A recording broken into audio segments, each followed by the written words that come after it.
Ustedes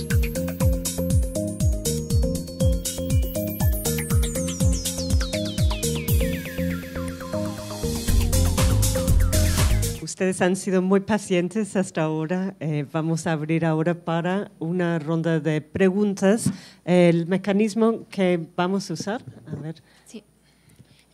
Gracias de nuevo a las ponentes y qué bueno que luego de la presentación de Rachel de cuáles son los puntos teóricos y fácticos que nos interesa abordar en este proyecto, se han puesto aquí en la discusión. ¿Cuáles son los framings, los marcos discursivos de salud pública, temas estructurales como el tema económico, el tema racial, y también las arenas de conflicto y donde se viene disputando el tema del aborto en Brasil, pero que es un mapa más general en América Latina que tiene que ver con las cortes, no las cortes, los órganos legislativos, los ejecutivos, y también cuáles son las resistencias y cuáles son las lecturas que se hacen en determinados contextos de oportunidades políticas o no, y oportunidades legales o no. Así que muchas gracias. Tenemos poco tiempo para el debate, pero queremos abrirlo. Vamos a repartir, quien quiera hacer una pregunta, lo vamos a hacer por escrito para modular los tiempos y favorecer la participación. Sim, eu queria só falar, depois da fala da Heloísa, que, por exemplo, tem um aspecto interessante no Estado do Rio, que pode ser até considerado como uma estratégia, né, dessa oposição, que é a criação de uma CPI para investigar o aborto inseguro. A CPI é uma comissão parlamentar de inquérito criada no âmbito legislativo, onde os parlamentares se investem de poder de polícia e passam, então, a investigar um determinado tema, que, no caso, é o aborto inseguro. Então, essa comissão parlamentar de inquérito foi criada, o presidente, todos os membros eram, a maioria, contrários a direitos sexuais e reprodutivos, abertamente, e tinha um membro lá que era um pouco mais progressista. O fato é que essa comissão ela buscou todos os inquéritos policiais, de operações policiais que estouraram clínicas clandestinas, para olhar, de fato, se os profissionais de saúde e as mulheres foram criminalizadas. Quer dizer, a CPI do aborto seguro é para isso. É uma lógica inversa. É para assegurar que estão todos sendo criminalizados, devidamente processados. Então, essa CPI do aborto, quer dizer, esse Frankenstein, chega com um relatório final, ela já existe, já terminou. Já existe um relatório final, que eu posso até disponibilizar para quem quiser, que é uma pérola, que termina com recomendações. E entre as recomendações está um projeto de lei que obrigue os profissionais de saúde que trabalham em todos os serviços públicos de saúde a denunciarem as mulheres que buscam serviços de tratamento de complicações de aborto seguro. Quer dizer, é isso, entendeu? Que a gente vive hoje. Isso no Estado do Rio. E, assim, essas operações elas envolvem um contingente policial e elas têm uma abrangência e elas são muito bem executadas. A gente viu situações que as delegacias especializadas de atendimento à mulher, que deveriam estar prendendo agressores, elas estavam investigando clínicas de aborto que praticavam, que realizavam abortos em condições clandestinas. Ou seja, é um desvio da função das DEANs, que elas têm que proteger os direitos das mulheres e não criminalizar e investigar as mulheres e prendê-las. Então, assim, é essa disfunção, né, essa situação esquizofrênica que a gente está vivendo, né? Então, eu queria só dar esse exemplo.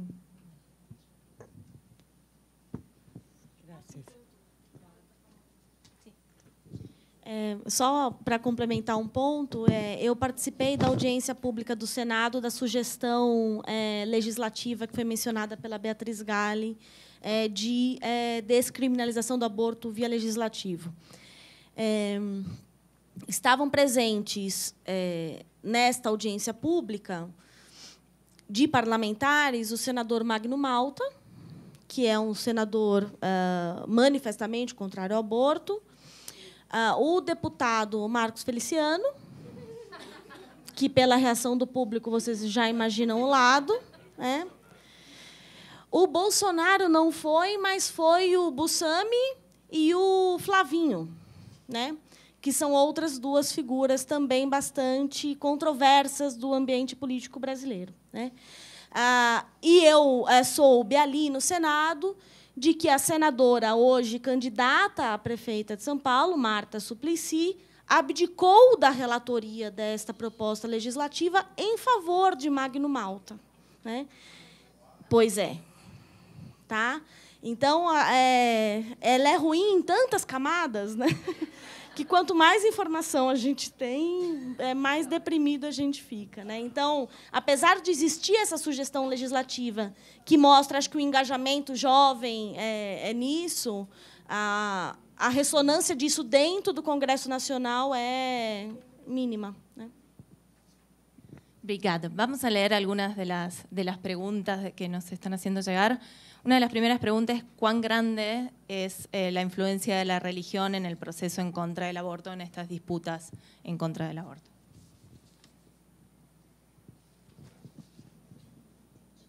¿No es mejor leer varias? Perfecto. Perfecto. En la discusión sobre el aborto. Para Eloísa, en los litigios sobre abortos permitidos por la ley penal acá en Brasil, ¿no llegan o por qué no llegan a un tribunal penal de apelación por vía de apelación? Y si no es que llegan, ¿cuál es la razón? Al Tribunal Superior Federal. Otra de las preguntas tiene que ver si durante las directrices para aplicar las previsiones de aborto legal en casos de estupro no son implementadas correctamente, Brasil no podría ser objeto de una penalización o una recomendación internacional por no aplicar la ley María da Peña de violencia contra las mujeres.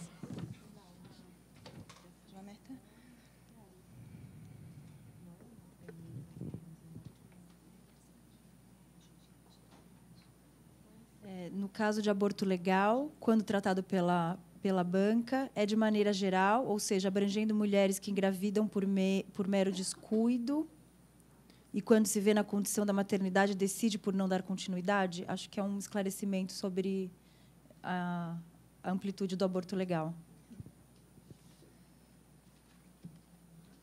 Estas son las preguntas. ¿Quieren, por favor?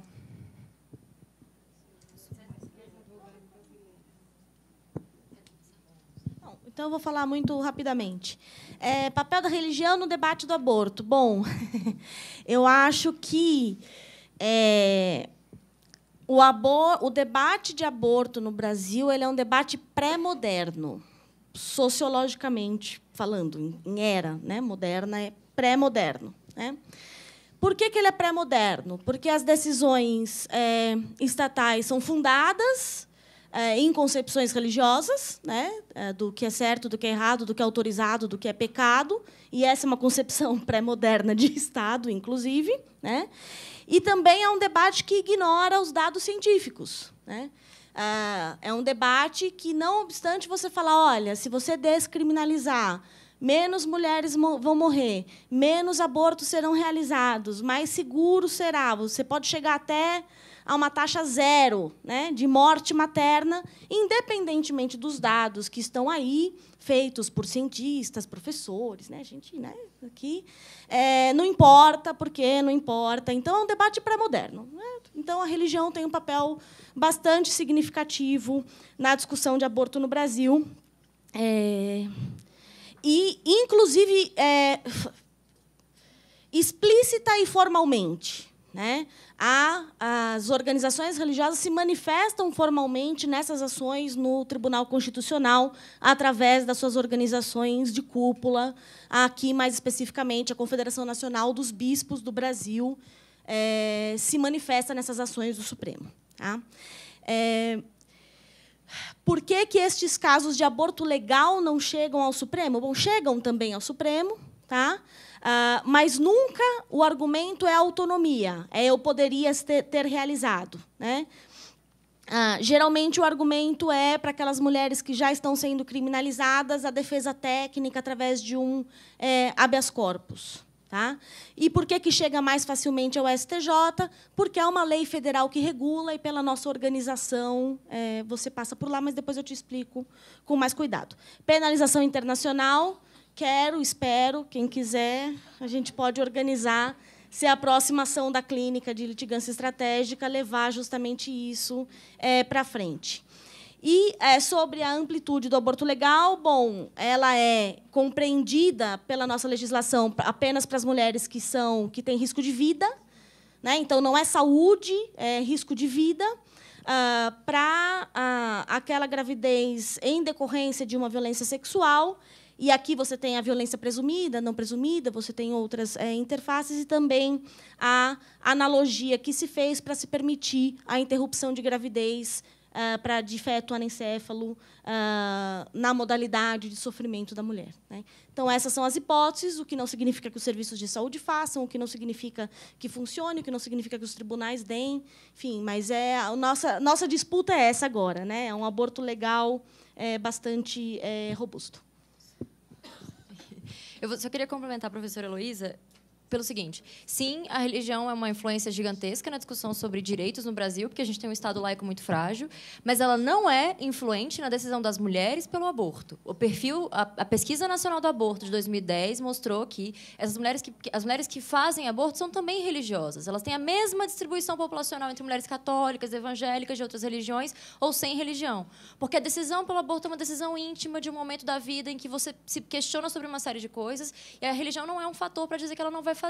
Talvez seja um fator para ela sofrer, para ela não poder falar com ninguém, para ela ficar talvez mais só. Isso é importante porque é preciso que haja uma comunidade para acolhê-la, mas não para ela não decidir. Isso não é um fator para a decisão das mulheres. As mulheres decidem com base em uma série de critérios e elas são responsáveis ao tomar a decisão, porque é o corpo delas e a vida delas.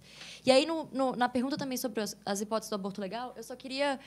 Eu entendo a pergunta, né? Uma gravidez por descuido. Eu só queria provocar a ideia de descuido. Como é que as mulheres engravidam sem querer? Vamos dizer, como é que uma gravidez indesejada acontece? Ela acontece porque métodos contraceptivos falham, e eles falham mesmo. Elas acontecem porque negociar proteção e uso de camisinha e práticas anticoncepcionais não é fácil e envolve uma relação de poder. E se a gente precisa de alguma prova de que essa relação de poder é super difícil de ser feita, as estatísticas de violência doméstica estão aí para mostrar que elas existem. Ela acontece porque as decisões mudam, a vida muda de um dia para o outro sobre o que você pode ou não pode lidar com a vida. Então, às vezes, a gente chama de descuido, mas eu provocaria para dizer que é um momento muito delicado da vida das mulheres e das mulheres sozinhas, porque elas não fazem filhos sozinhas, mas elas arcam com as consequências de uma gestação desejada ou indesejada, frequentemente sozinhas. Então, só porque descuido é uma palavra que talvez seja um pouco inadequada para falar do que as mulheres vivem. Lacro. Solo sobre la cuestión de qué tanto impacta la religión en estos debates, que es una pregunta muy importante en términos comparativos para el proyecto. Bueno, es una pregunta que nosotros tenemos, pero quiero desagregarlo un poco, ¿qué queremos decir con religión? ¿No? Porque efectivamente, cuando uno mira las encuestas de opinión pública en países como donde vivo, México, que es mayoritariamente católica, la mayoría de católicos están a favor del aborto en ciertas circunstancias, por ejemplo, cuando está en peligro la vida de la mujer. Entonces, creo que al hablar de religión como si fuera un solo, decir que todos los católicos comparten una misma posición de hiperpenalización del aborto, pues las estadísticas, los datos que tenemos no respaldan esa posición. Entonces luego es una pregunta de qué sectores, ¿no?, de las iglesias impactan en la política, en las cortes, cómo, qué sectores, qué agendas tienen, cómo posicionan la agenda. Obviamente es como preguntas comparativas, es algo que nos interesa mucho en este proyecto que se enfoca en movimiento contra movimiento. Es difícil porque muchas veces no es una política abierta, transparente, de decir, pues tal actor está influenciando en tal partido de tal manera, ¿no? O sea, es bastante intransparente muchas veces, e incluso para uno como investigador difícil acceder a la información, hay que rastrear bueno, personalidades, trayectorias, etcétera, pero claro que influye la religión en el debate sobre aborto, pero ¿por qué influye de la manera que influye? Creo que esa es una pregunta más interesante.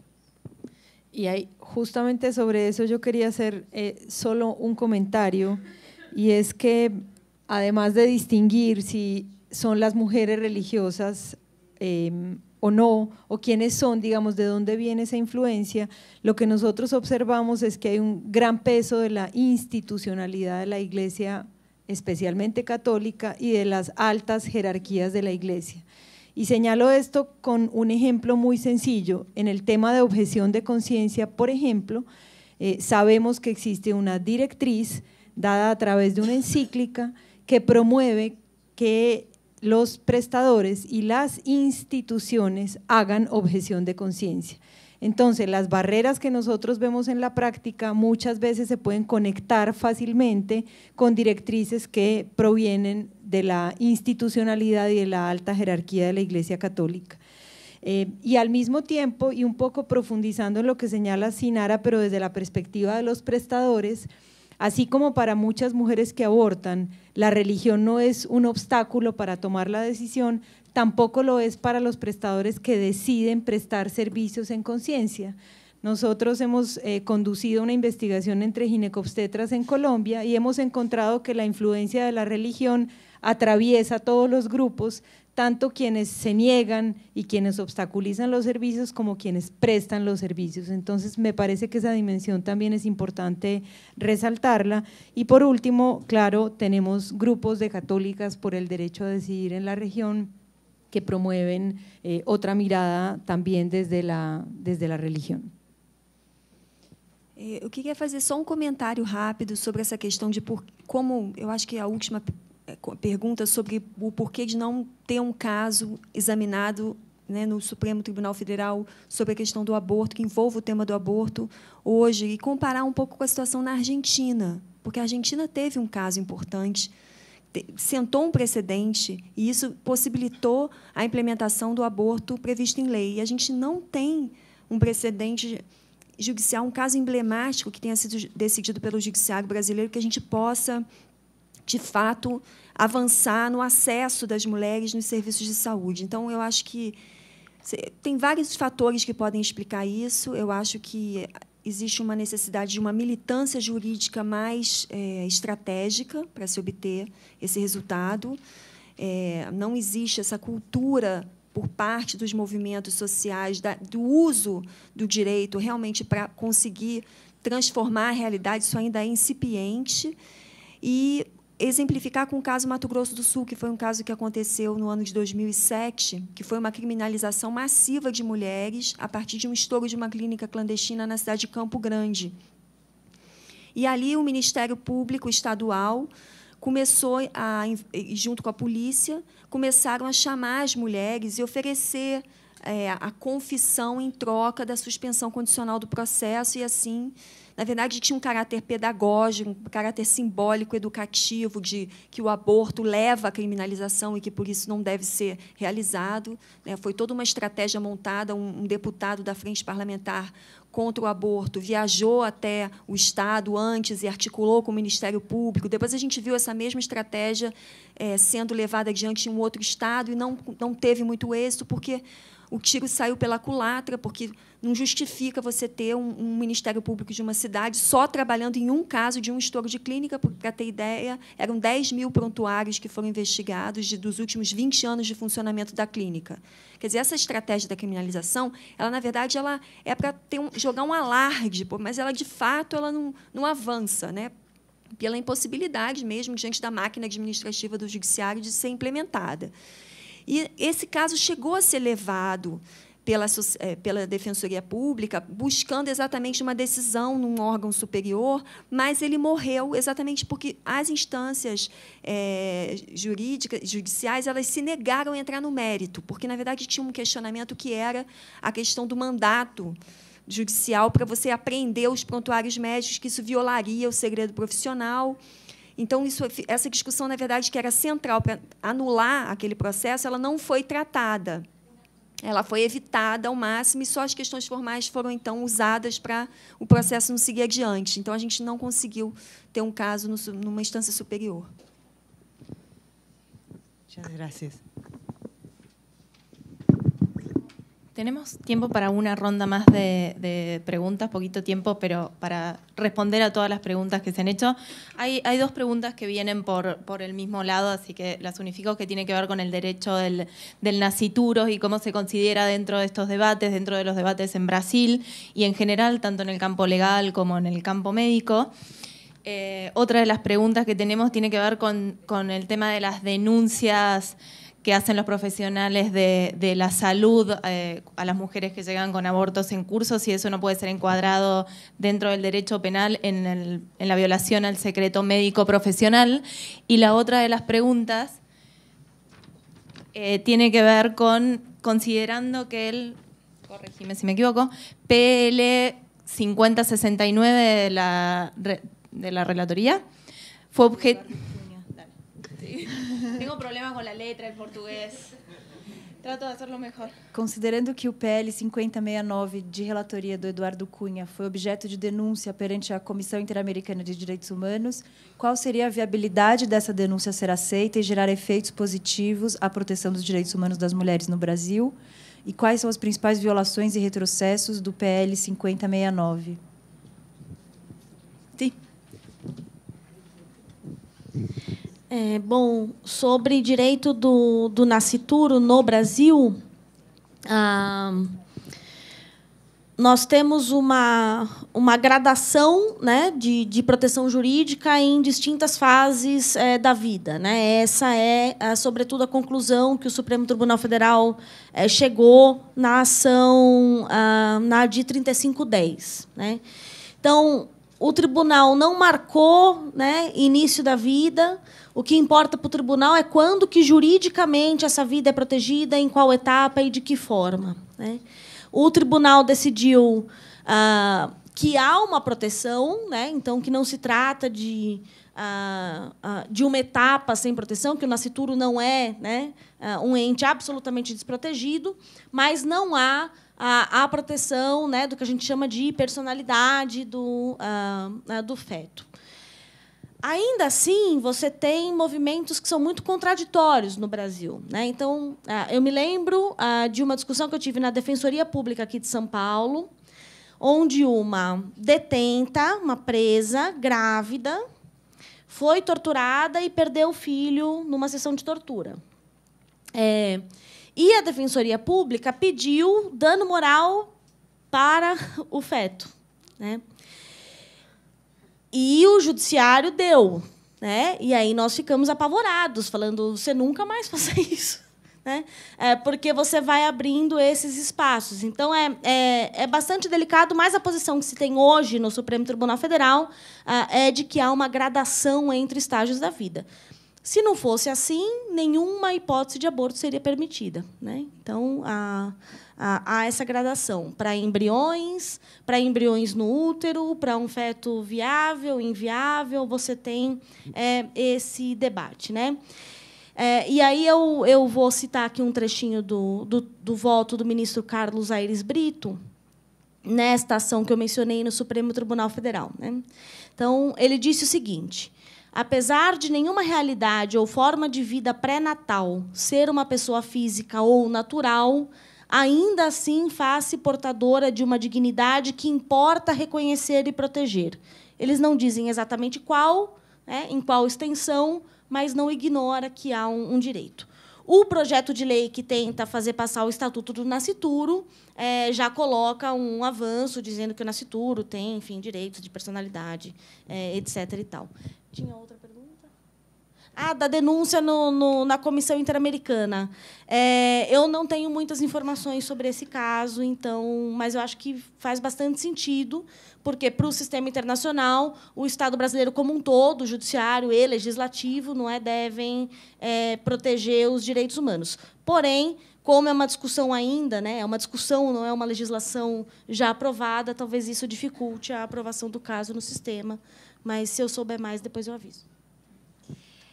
Também só para comentar muito rapidamente, uma coisa interessante dos dois PLs, tanto do Nascituro quanto do 5069, é que eles não dizem expressamente assim, acabou o aborto legal e isso vai mudar. Eles usam de estratégias subreptícias para criar coisas que virem grandes barreiras além das que a gente já tem. Por exemplo, o Estatuto do Nascituro, em alguma das suas múltiplas versões, porque ele tem várias versões, ele dizia daquela história que a gente chamava na época de bolsa estupro, que você dizia que o Estado pagaria um tipo de pensão para uma mulher que tivesse engravidada em decorrência de um estupro que decidisse não fazer um aborto. Ou o Estado pagaria, ou o agressor seria localizado, teria sua paternidade decretada e seria obrigado a pagar. Então, o nível de tortura e de reprodução do estupro como uma violência para o resto da vida desse projeto é gigantesco. Mas ele não diz acabou o aborto legal. Ele diz vamos dificultar a vida num ponto que é mais ou menos a estratégia do 5069 também, que fazia coisas do tipo pedir para que no atendimento da violência sexual a mulher apresentasse o BO, a norma técnica do Ministério da Saúde para aborto por estupro não diz que tem BO, não existe BO. Cobrar BO é ilegal. Mas aí a intenção do PL era retornar. Então, as estratégias são super sutis, entre aspas, né? Porque elas não dizem claramente o que elas vêm, mas elas criam uma série de barreiras, inclusive confusas, contraditórias entre si, para dificultar esse meio do campo. As denúncias de profissionais de saúde... Sim, eu acho que dá para pensar em uma série de formas de enquadrar o comportamento de profissionais de saúde que, em vez de acolher e ouvir, e atender e cuidar da saúde, denunciam. Por outro lado, a gente vem de um campo que a gente acha muito pouco provável que o direito penal vai resolver, vai solucionar os problemas de... Porque a criminalização como um campo que nos dá as respostas iniciais, que nos diz que a primeira coisa é que aborto é crime, o que quer que venha depois vem em segundo, é também o que paira sobre a cabeça desses profissionais de saúde. É também o que restringe o acesso intensamente. Então, ou a gente consegue começar a falar seriamente, de discutir esses temas abertamente, desde a escola, mas também na formação desses profissionais, ou a gente vai se enredar numa coisa de quem acusa quem, que parece que é muito frágil para proteger alguma coisa com o direito penal sendo o que é, né? E aí eu só queria comentar um último caso, porque esse caso... a Anis produz documentários, a gente tem um documentário que já tem uns anos, que é o caso da Tatiele, que é uma mulher do interior de Goiás, que esteve grávida. Quando engravidou pela primeira vez, aos 19 anos, foi detectado que o feto tinha uma síndrome que era incompatível com a vida extrauterina. Não era o caso de anencefalia, era um outro diagnóstico legal. A anencefalia ainda não tinha sido votada pelo STF, mas ela conseguiu um alvará, uma decisão judicial que dizia que você pode fazer interrupção da gestação, inclusive porque colocava em risco a vida dela. Chama síndrome de body stock.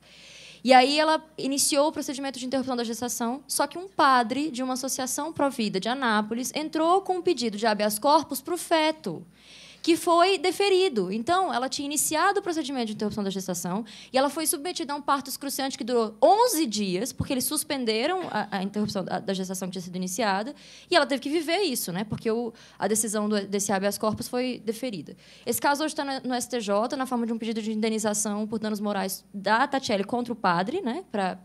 Só que a expectativa disso ser votado, de ter é muito pequena, mas pensem nisso, um habeas corpus em nome do feto, contra essa mulher. Porque se essa não é a classificação tradicional de que as mulheres são vasilhames de células em formação, eu não sei o que é, mas é isso que aconteceu. Então, a gente fala Estatuto do Nascituro para consolidar uma coisa que existe de outras formas. E se vocês quiserem procurar esse filme, ele chama Habeas Corpus e está no YouTube também. É um documentário. Só um exemplo de um outro caso antes de passar, desculpa. O nosso atual secretário da Educação do Estado de São Paulo, que também foi presidente do Tribunal de Justiça, José Renato Nalini, deu várias medidas liminares, pelo menos 6, que eu tenho conhecimento, para interromper o fornecimento pelo Sistema Único de Saúde, em alguns municípios, de métodos contraceptivos, como o DIU, desanima, né?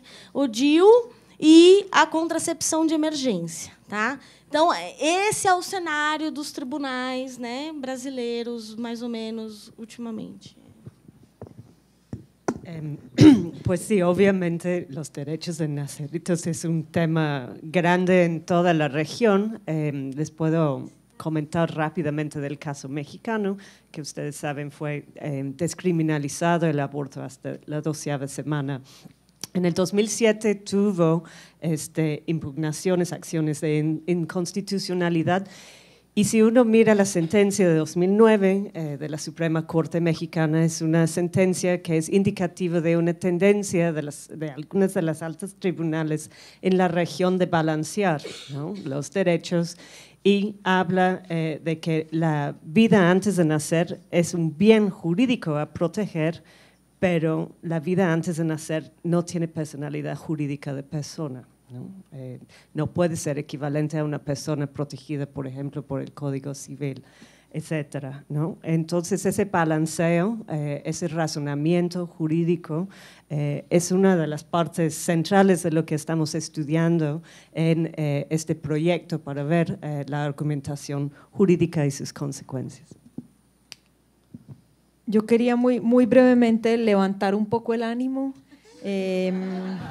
No es una tarea fácil y realmente creo que este es un momento de mucha solidaridad y reflexión para todas nosotras, porque la situación de Brasil, como ya hemos oído acá extensamente, es una situación difícil. Pero quería esta nota de levantar el ánimo en relación a la pregunta que ustedes hacían sobre las denuncias que están haciendo los propios profesionales de la salud. Contarles muy rápidamente que hace más o menos 5 años nació en América Latina una red de médicos y médicas por el derecho a decidir, que es una red todavía en proceso de construcción, pero que creo que es otra manera de abordar el problema, un poco desde la plataforma que ofrece esta red a muchos profesionales que a veces no se atreven a prestar servicios por miedo al estigma, por miedo a la criminalización, por miedo a la marginalización, y esta es una manera, digamos, de atraer a estos profesionales a trabajar desde una ética que les permita poner, digamos, su conocimiento al servicio de las decisiones autónomas de las mujeres, y es otra manera, digamos, de controvertir desde un lado más positivo. En este momento tenemos presencia en América Latina, en México, en Colombia, en Brasil, pero estamos también en otras regiones del mundo y creo que es otra forma, digamos, de abordar pues un problema que es realmente preocupante. Eu queria só destacar aqui que o PL 5069 ele tem artigo que considera crime induzir, instigar ou auxiliar a prática do aborto ou realizar anúncio de meio abortivo por parte de agente do Serviço Público de Saúde, que seria médico, enfermeiro, farmacêutico. Então, isso gera uma insegurança para as equipes de saúde muito grande, né? Se vier a ser lei, né? Além disso, estende a objeção de consciência para instituições de saúde. Eu não sei, eu posso te falar, mas tem um artigo que prevê isso. Então, assim, ainda não é lei. Então, eu não conheço, por exemplo, os detalhes dessa ação, essa denúncia na Comissão Interamericana. O que eu posso dizer é que, se foi feita, por exemplo, uma denúncia por uma relatoria, por exemplo, dos direitos da mulher, isso pode ser incorporado, por exemplo, num relatório temático da Comissão Interamericana, mostrando, né, as ameaças que existem hoje na região, né, no âmbito legislativo, para retrocesso em termos de direitos já conquistados, ou, se for, a partir de um caso. Mas, para isso, vai ter que virar lei para, de fato, acontecer uma ação interna no judiciário brasileiro, para, então, se levar o caso à Comissão Interamericana. Então, eu não conheço os detalhes, mas é assim que eu vejo a possibilidade de usar o sistema interamericano numa situação dessa.